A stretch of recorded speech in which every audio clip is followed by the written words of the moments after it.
Good morning and welcome to Whitney Forest in Lebanon.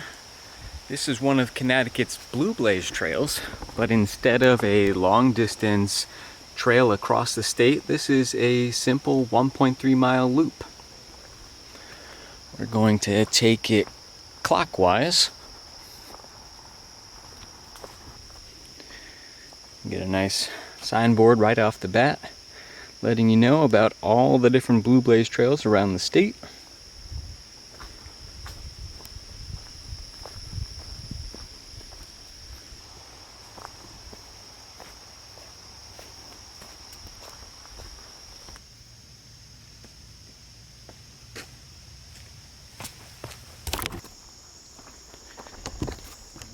The property was donated to the CFPA in 1998 by Dorothy Whitney, and she wanted it to be a working forest. The most recent example was a timber harvest and thinning in 2015. Now, as late as 2018, this was all fairly clear, and it's really only in the last 2 years that this thicket has appeared. And we'll see a couple more examples along the trail.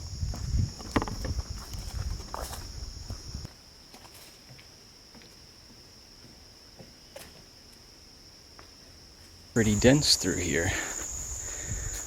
And actually, the view I was hoping for, well, you've got a signboard here that explains the reason for the tree harvest. All this in 2015 was pretty much clear, just piles of brush everywhere. And in the ensuing 6 years, we've got this dense young forest. And actually, we've got the view. Part of the reason they did the harvest was to encourage the growth of pitch pine, which is this tall tree up there. And it not so common in Connecticut because it requires very specific growing conditions, I think on sandy soils. But here, and I think at Wharton Brook State Park, they're encouraging the growth of new ones.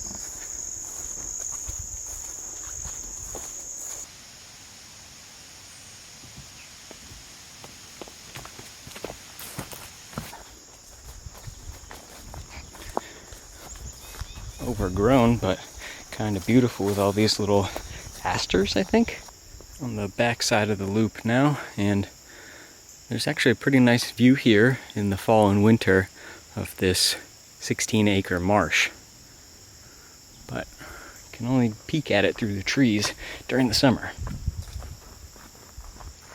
The trail is named for John Hibbard, who was executive director of the CFPA for like 25 years. And if there was a Mount Rushmore of Connecticut conservation, he'd be on it. Got these tiny little cascades along this unnamed brook. It's actually running kind of slow in the summer. So here's a shot from last December when it was actually running pretty good. Coming to the fieldstone fences, stone walls section, and the trail map points out a couple of wolf trees that are left from when this operated as a farm.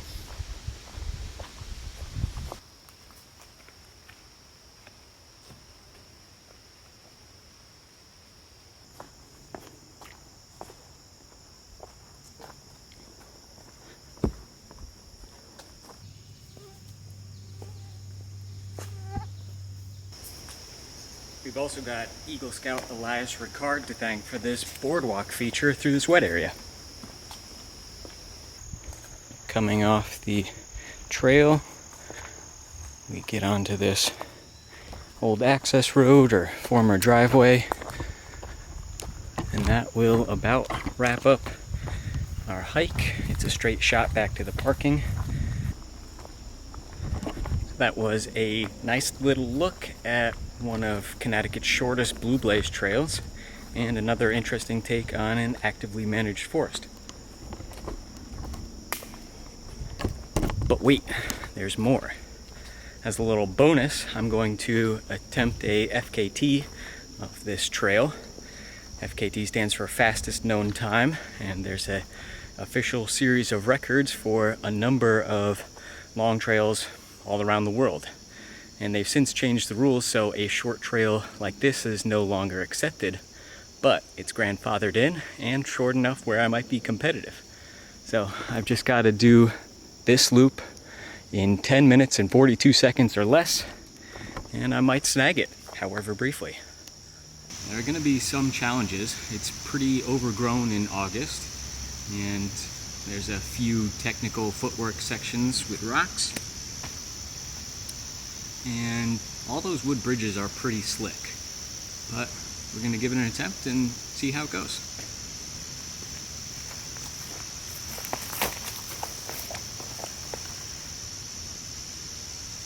Ready, set, go.